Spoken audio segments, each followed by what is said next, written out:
在大部分眼中，好的就是贵的，贵的就是好的。可事实真的是这样子吗？例如画面中的铅笔高达10倍以上的售价，却可以出现一抢而空的现象，这是对于品牌的虚荣心，还是真的物有所值？今天咱们就来聊一聊铅笔，为大家详细了解铅笔制作全过程。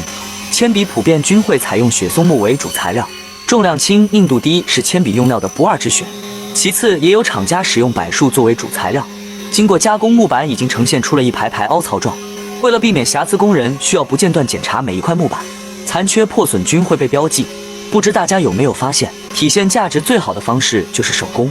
只要在介绍上写某某著名大师倾心制作，那要是再加上个非遗传承人，别说10倍，即便20倍也能售空，这就是营销。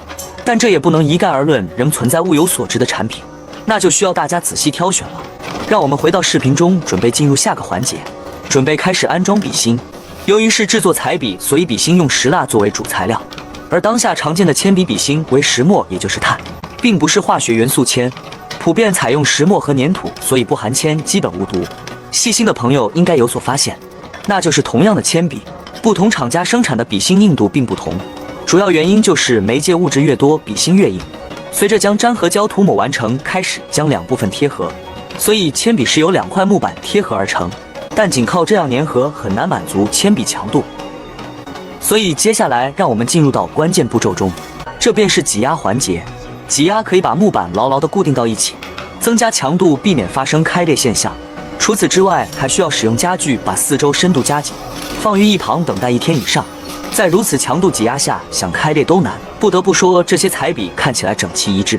待干燥结束后，我们又来到了加工车间，通过传送带运往前方，准备对表面切割。铅笔的圆柱状便是再次环节成型，在通过滚压后，表面异常光亮。不得不说，这个类似于缝纫机的机器真灵活，在机器上全自动操作，并不需要工人介入。加工方式如画面中，铅笔通过滚轮的滚压后，就会依次成型，一根接着一根批量被制作完成。单从外观看，表面平滑整齐，没有瑕疵品。其实想要提升产品价值，最好的办法就是降低产量。例如画面中的铅笔同样可以扩大规模量产，可为什么还要这么慢吞吞的生产呢？这主要原因就是物以稀为贵，这也是为什么此工厂建厂40年了，依旧保留此种生产方式。假如一味的扩大生产线，产量是有了，但人群就那么多，想要卖得更多，只能通过降价俘获顾客，价格一降就没有高大上的口碑了。画面中圆孔是铅笔上色的通道，接下来需要对染料盒中灌满染料。虽然实木更安全，但缺少了美感，毕竟这也是此厂多年来的一个制作方式。一根根铅笔快速向前移动，由滚轮带动向前传送，并保持居中位置。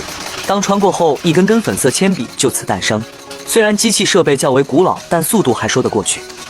又来到了工人检查环节，产品都会存在瑕疵，只要保证合格率，这就是质量好。